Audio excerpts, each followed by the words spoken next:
Queen Rania of Jordan shares a video dedicated to her son. Queen Margrethe II of Denmark holds an audience in Fredensborg. A fairy tale royal wedding takes place in Munich, Germany. And Princess Leonor of Asturias graduates from the UWC Atlantic College in Wales. All this and much more coming up next on your Royal Daily News. Well, good afternoon, everyone, and welcome to my channel. My name is Alexandra, and this is your Royal Daily News for May 21st, 2023. On Saturday in Wales, Their Majesties King Felipa VI and Queen Letizia of Spain, accompanied by Her Royal Highness Infanta Sofia of Spain, and Ms. Paloma Rocosolano, the mother of Her Majesty the Queen, attended Her Royal Highness Princess Leonor of Asturias' graduation ceremony from the UWC Atlantic College. Princess Leonor will begin her military training in all 4 branches in August. Infanta Sofia of Spain will begin her studies at the UWC Atlantic College in September. Her Royal Highness Princess Alexia of the Netherlands also graduated from the UWC Atlantic College on Saturday. Naturally, Their Majesties King Willem-Alexander and Queen Maxima of the Netherlands were in attendance.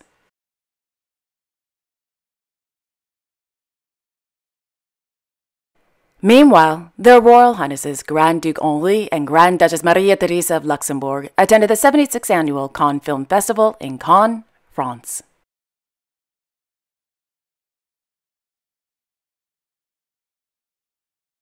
On Friday, in Luxembourg City, His Royal Highness Grand Duke Henri of Luxembourg held an audience with the President of the NATO Parliamentary Assembly, Ms. Joëlle Melam, at the Palais Grand Ducal. Ms. Melam was on a working visit to Luxembourg as part of the spring session of the NATO Parliamentary Assembly. Topics discussed during the spring session included the security of the Euro-Atlantic zone, with particular attention to the situation in Ukraine, as well as the preparation for the NATO summit, which will take place in Vilnius, Lithuania, next July.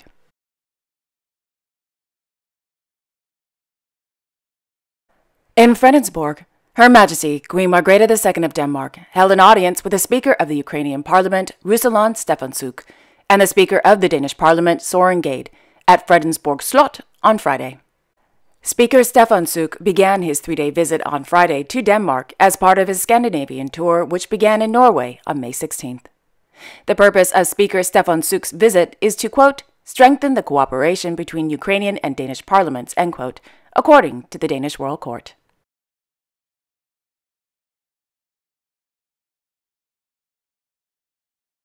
On Saturday, Her Royal Highness Princess Benedicte of Denmark attended the 2023 Princess Benedicte Honorary Race held at the Klampenborg Racecourse. According to the Danish Royal Court, the winner of the race went to Swedish rider Natalie Johnson, who triumphed with her horse Despacito.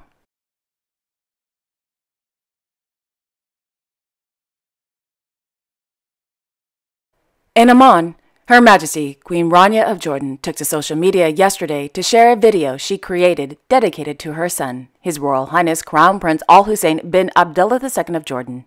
In her message, Her Majesty the Queen wrote, quote, may Allah keep you for each other and for us, an unbreakable father-son bond. I cherish it. Thanks to the Kahir Band for the heart-touching lyrics and performance. Celebrating Al Hussein, end quote.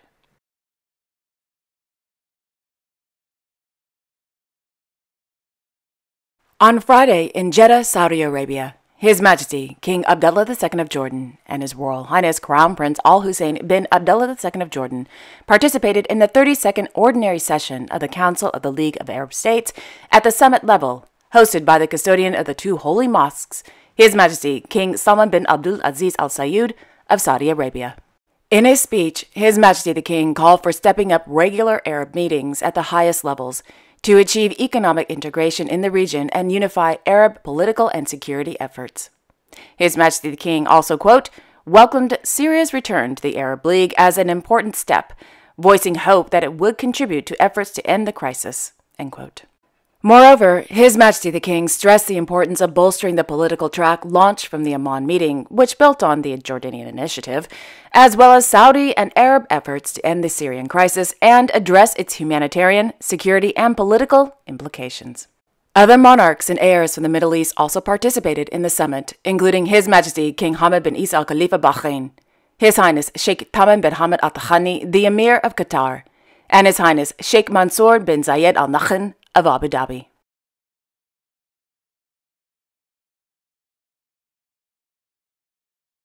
On Friday in Lisbon, their Royal Highnesses, the Duke and Duchess of Braganza, issued a press release to announce the wedding date between Her Highness Infanta Maria Francisca of Braganza and Mr. Duarte de Sousa Arijo Martins. The couple will marry on October 7th, 2023 at the Monastery of Jerónimos, with Cardinal Manuel Clemente, Patriarch of Lisbon, presiding. Following the wedding, a private reception will take place in the cloisters of the Monastery of Jerónimos. Infanta Maria Francisca Braganza and Mr. Duarte de Sousa Arijo Martins became engaged last December 2022 in Timor.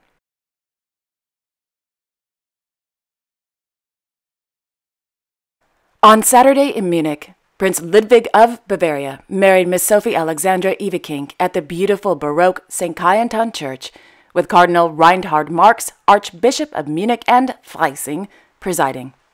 Prince Ludwig, who is a great-great-grandson of the last Bavarian king, Ludwig III, and the future of the head of the House of Wittelsbach, and Princess Sophie held their civil wedding ceremony on December 24, 2022 at Schloss Kaltenberg, with the mayor of Geltendorf presiding. According to the newspaper Abendzeitung München, the ceremony was, quote, a small celebration with a couple wearing traditional Bavarian costumes and the parents of the couple as witnesses, end quote.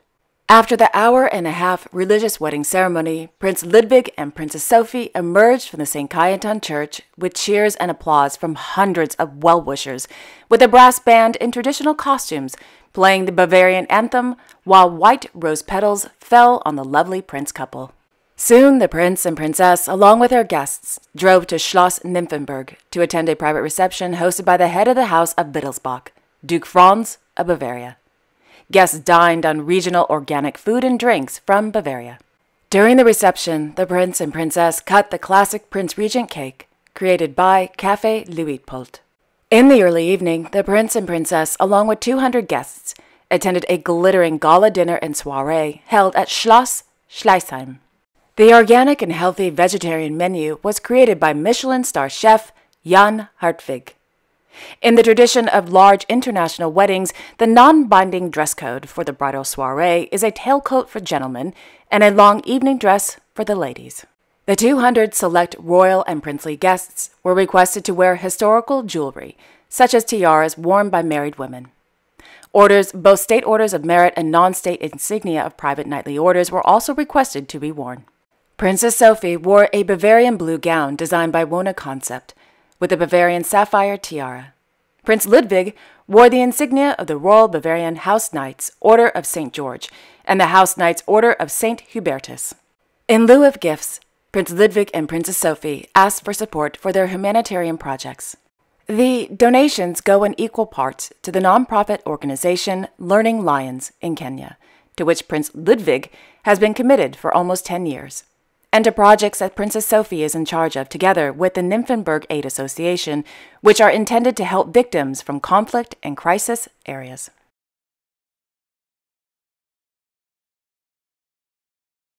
Now, for the details of the wedding. Oh, what a beautiful wedding it was. The wedding gown. The new princess wore a custom gown designed by famed Lebanese-American designer Reem Accra.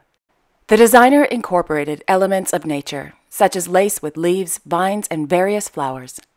According to a spokesperson for the House of Wittelsbach, the final stages of the dress were, quote, wonderfully pulled together locally by Serene Tauti from My Fair Dress in Munich, end quote. Dressmaker Miss Katrina von Lachenfeld, cousin of Prince Ludwig, designed the bespoke handkerchief for the church as a, quote, something blue, end quote, woven from a fabric that came from the bride's grandmother.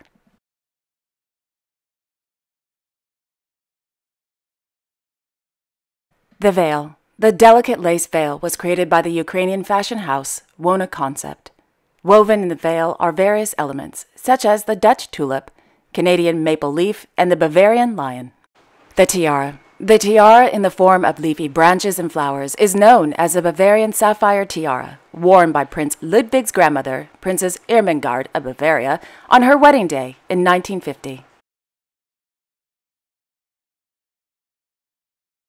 The Flower Girls and Page Boys. The Flower Girls and Page Boys were custom outfits designed by Munich designer Gabi Nitzel from Niederbayern. The styles were chosen to fit the traditional Bavarian color scheme of blue and white, with a hint of light green, Princess Sophie's favorite color, incorporated into the Dupian silk fabric.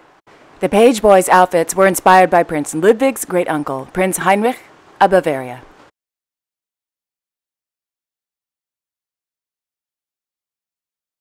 The floral design and flowers. The Ashwin floral design in Munich created the dreamy flower displays. The florist has been a longtime friend and client, 25 years, of the House of Wittelsbach.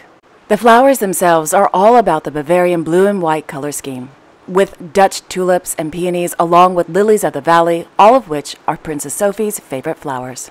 The guests. Over 700 guests attended the church wedding, including the minister-president of Bavaria, the bride's family, the groom's family, and close friends.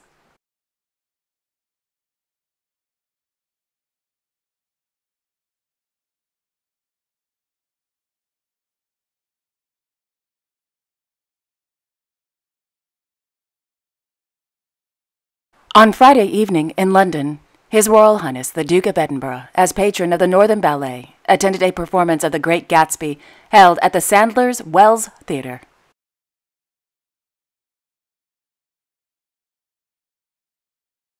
And there you have it. Thank you all so much for joining me this afternoon. I will be back on Monday, May 22nd, with all the latest royal news. Until then, I wish you all a wonderful Sunday evening. And don't forget to like, share, and subscribe, and hit that notification bell so you won't miss a thing. Okay, have a wonderful evening, everyone, and a great week ahead. And I'll see you all tomorrow. Bye-bye.